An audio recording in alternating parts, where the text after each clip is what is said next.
우리가 그 거짓 교사들에 의해서 절대로 미혹되어서는 안 된다.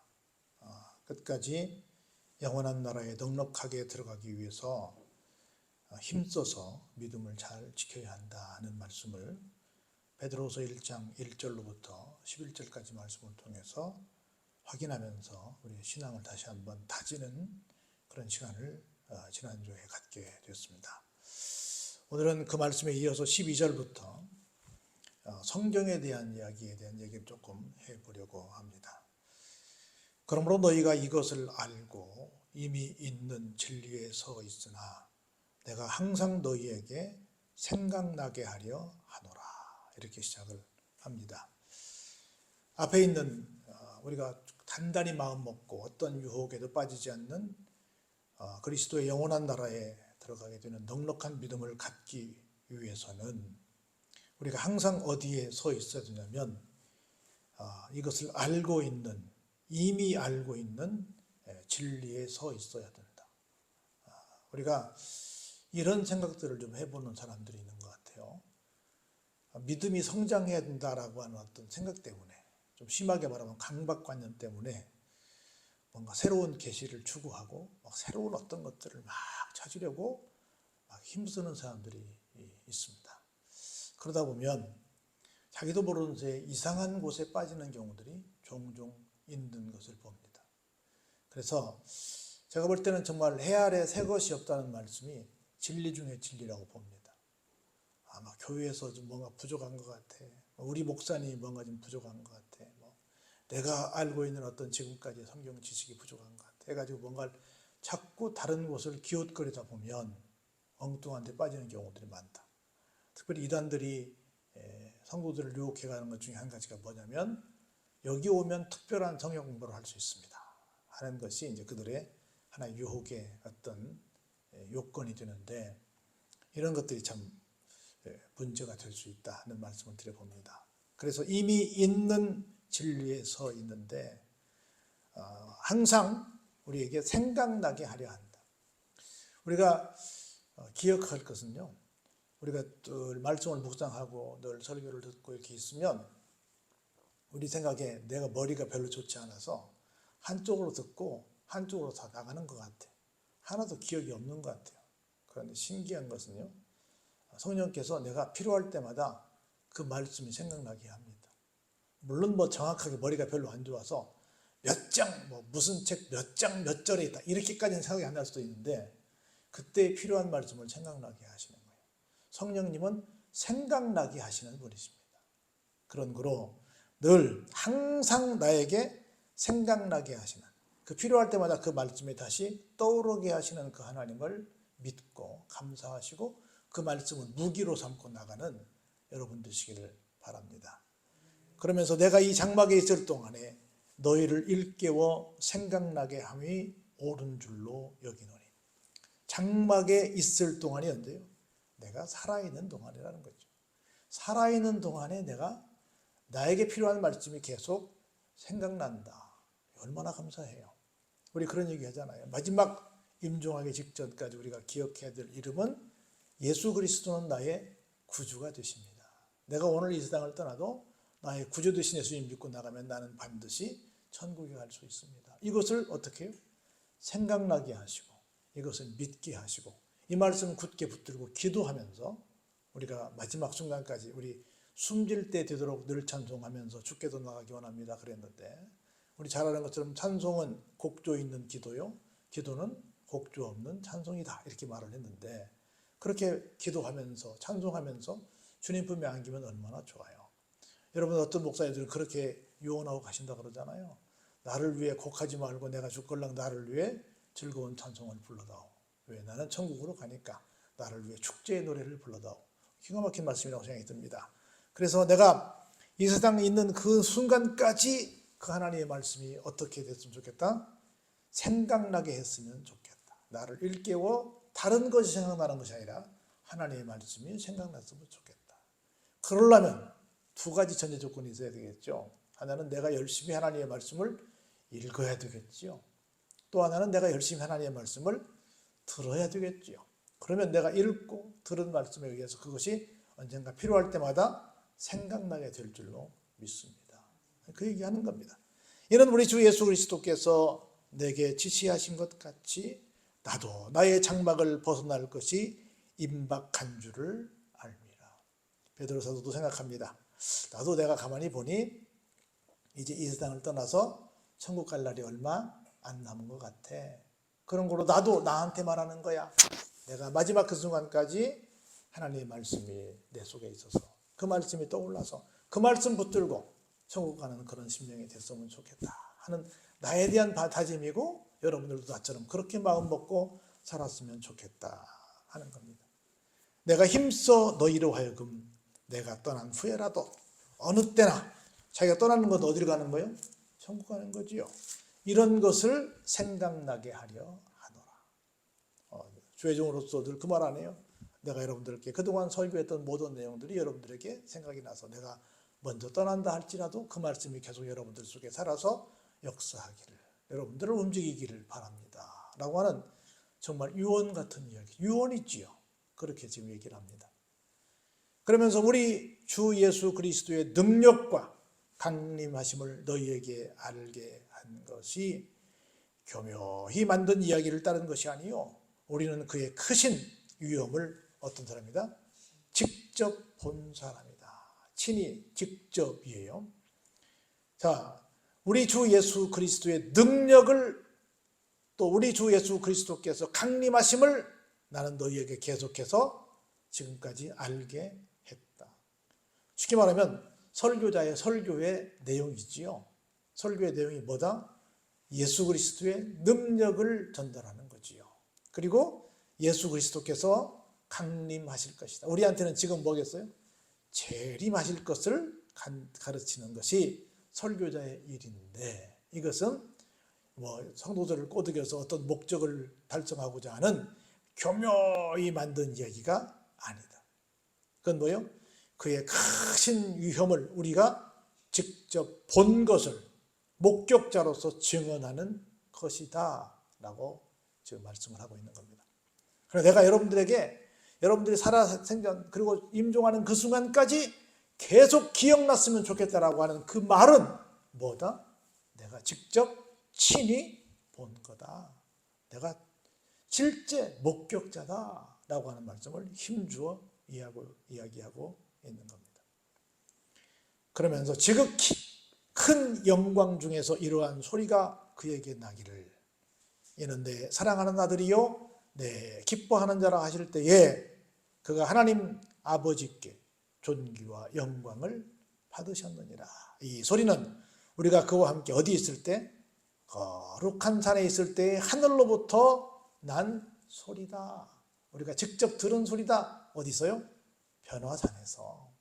변화산에서 내가 지금 힘써 예수님을 너희들에게 소개하고 있는데, 내가 소개하고 있는 그 예수님은 변화산에서 우리가 직접 하늘로부터 이 예수님 이야말로 내가 사랑하는 아들이고 내가 기뻐하는 자라고 하는 그런 증언의 말씀을 내가 직접 들었다. 직접 들었기에 절대로 교묘히 꾸며 만든 이야기가 아니니 이 이야기를 계속 여러분들이 기억했으면 좋겠다. 그리고 소위 말하는 그 순간까지 이 말씀을 늘 떠올리면서 마지막 주님 손 붙들고 저 천국에 갔으면 좋겠다라고 하는 말씀을 하고 있는 겁니다. 또 우리에게는 더 확실한 예언이 있어. 어두운 데를 비추는 등불과 같으니 날이 새어 샛별이 너희 마음에 떠오르기까지 너희가 이것을 주의하는 것이 옳으니라. 더 확실한 예언은 뭐겠어요? 예수님께서 분명히 오시는 거죠. 재림으로 정말 오시는 거지요. 우리에겐 더 확실한 예언이 있어. 어두운 데를 비추는 등불과 같으니 날이 새어 샛별이 너희 마음에 떠오르기까지 너희가 이것을 주의해서 계속 지켜보는 것이 필요하다. 뭐 다르든 다른 말로 말씀드린다고 하는데 어찌 보면 우리에게 주어지는 성경일 수도 있습니다. 예를 들어서 이렇게 우리가 말을 하거든요. 예수님께서 이런 말씀을 하셨어요. 지금까지 여자가 낳은 자 중에 제일 큰 자가 누구냐면 세례 요한이다. 그런데 천국에서는 세례 요한이 제일 작은 자다. 이렇게 예수님께서 좀 상반된 말씀을 하셨어요. 그러면 여기서 큰 자, 작은 자 이게 무슨 뜻일까? 다른 말이 아니라 늘 제가 말씀드렸던 것처럼 예수님에 대해서 많이 안 사람은 큰 자, 예수님을 조금 안 사람은 작은 자. 세례 요한이 예수님을 잘 알아요? 우리가 예수님을 잘 알아요? 우리가 더 예수님을 잘 알죠. 예수님 마지막 순간에 미안하지만, 아니 세례 요한은 마지막 순간에 미안하지만 혹시 저분이 내가 그렇게 길잡이 했던 그분이 맞을까? 라고 의심도 했습니다. 그리고 완벽하게 예수님의 모든 공생애를 다 보지 못하고 먼저 죽었습니다. 예수님의 돌아가심도, 예수님의 부활하심도, 예수님의 승천하심도 못 보고 죽었습니다. 그런데 우리 모두는, 우리도 물론 직접적인 목격자는 아니지만 그 모든 과정을 말씀을 통해서 다 우리는 알고 있잖아요. 그래서 그 모든 사실을 아는 사람들은 적어도 누구보다는 큰 사람이다? 세례 요한보다는 큰 사람이다. 다시 말해서 어떤 것이 가장 중요한 것이다? 하나님의 말씀을 아는 것이 중요한 것이다. 그래서 이 얘기를 하는 거예요. 이것을 뭐라고 한다? 확실한 예언이다. 하나님의 말씀이, 우리는 지금 계속해서 지금 이 얘기할 당시에는 우리에게 주어진 정경이 만들어졌을 때요, 만들어지지 않았을 때요? 만들어지지 않았을 때죠. 그러니까 확실한 예언이라고 하는 것은 두 가지예요. 하나는 우리가 들고 있는 성경일 수도 있고, 하나는 정말 주님께서 진짜로 오셔서 진짜 맞잖아 하는 것을 입증하는 것이 될 수 있다라고 하는 것입니다. 그런 거로 이것이 등불처럼 정말 샛별이 막 떠올라서 어떤 별보다 더 독보적으로 나오는 것처럼 그렇게 되니까 그럴 순간을 어떻게 해라? 주의 깊게 기다리고 있어라 라고 하는 겁니다. 그러면서 마지막 결론적으로 이런 말씀을 해주시는 거예요. 그러면서 먼저 알 것은 뭐냐면 성경의 모든 예언은 사사로이 풀 것이 아니다. 사실은 계시록만 예언이 아니라 성경 모두가 다 예언이에요. 이렇게 하면 이렇게 된다, 저렇게 된다라고 하는 말씀이기 때문에 다 현재적인 말씀도 되지만 상당수가 다 미래지향적인 것입니다. 미래지향적인 얘기는 다 뭐예요? 예언이죠. 예언은 두 가지로 해석이 됩니다. 하나는 앞으로 되어질 일을 얘기하는 것, 이거 예언이야. 미리 예자니까. 또 하나는 예언은 어떤 거냐면 나에게 맡겨진 말씀인 거예요. 맡겨진 말씀, 다시 말해 확실한 말씀은, 예언이라는 뜻은 두 가지 다 들어있는데 그 예언, 그 성경은 다 예언입니다. 맡겨진 말씀이든 앞으로 주어질 일이든 간에 똑같은 예언인데 이 예언은, 다시 말해 성경 말씀은 어떻게 풀 것이 아니다? 사사로이. 다시 말해서 내 마음대로 주관적으로 그냥 내가 갖고 있는 지식으로, 상식으로, 경험으로 그렇게 성경을 푸는 것은 아니다 라고 하는 겁니다. 여러분 기억하십시오. 이 세상의 모든 이단은 100% 출처가 어디겠어요? 성경입니다. 성경 외에 다른 데서 가져오지 않았어요. 다 자기들은 다 모든 어떤 근거를 대도 사실은 이런 내가 말을 하는 것은 사실은 다 성경에 근거한 거야 이렇게 말을 합니다. 그런데 그 성경이 분명히 글자는 맞는데 해석은 정확해요, 정확하지 않아요? 정확하지 않습니다. 성경이라고 말하지만 그 말은 그 말이 아닌 것이요. 그 말이 아닌데 그 말을 성경으로 착각하고 성경이라고 우기는 것일 뿐입니다. 이런 것을 가리켜서 뭐라고 한다? 성경을 사사로이 푸는 것이다. 이렇게 말씀을 하고 있는 겁니다. 그러면서 예언은, 그 말은 성경은 그 말입니다. 예언은 언제든지 누구의 뜻이 아니에요? 사람의 뜻으로 낸 것이 아닙니다. 사람의 뜻이라고 한다는 건 단순히 어떤 사람이 내 얘기를 한다라기보다는, 그것보다는 어떤 뜻이냐면 어느 날 내가 기도하는데 말이야 갑자기 하늘로부터 다른 이상한 소리가 들려왔어. 나만 받은 어떤 예언이 있어 라고 하는 것까지 포함합니다. 그것까지 포함하는 거예요. 그래서 어떤 간에 어떤 사람들의 어떤 움직임으로 된 것은 절대 아니다 라고 하는 겁니다. 오직 무엇을? 성령의 감동하심을 받은 사람들이 하나님께 받아 말한 것입니다. 오늘날 성도들이요 좀 이런 걸 기대해요. 뭔가 교회 올 때마다 뭔가 기대하고 오는 것들이 있잖아요. 그런데 뭔가 내 심금을 울려줄 어떤, 조금 나쁘게 말하면 사람의 이야기를 좀 기대하는 경우들이 많이 있습니다. 그렇게까지는 아니겠지만 좀 말이 좀 이상하긴 한데 그냥 하나님 말씀을 그대로 읽어서 그대로 풀면 뭔가 좀 부족해, 뭔가 좀 무서워, 뭔가 좀 나한테 좀 힘들게 하는 거야 이렇게 생각하는 사람들이 좀 간혹 있긴 합니다. 그 성경은 정확히 말하면 그냥 하나님 말씀이에요. 그래서 하나님 말씀 자체를 그냥 전달하는 것 뿐인데 자꾸 이렇게 얘기하면 이 사람 뭐 걸리고 이렇게 저렇게 하면 저 사람 걸려서 이걸 이렇게 얘기하는 것이 굉장히 좀 곤란해서 어떤 분들은 설교할 때 본문을 딱 갖다 놓고 다 읽지 않고 중간중간에 그냥 성도들에게 별로 안 걸릴 것 같은 말 이렇게 빼가지고 그 얘기만 또 하고 말하는데 그것도 어떻게 보면 내 나름대로 해석을 가지고 하고 말아서 원래 그 본문과는 별로 좀 상관이 없는 쪽으로 얘기하는 경우도 좀 종종 있는 것을 봅니다.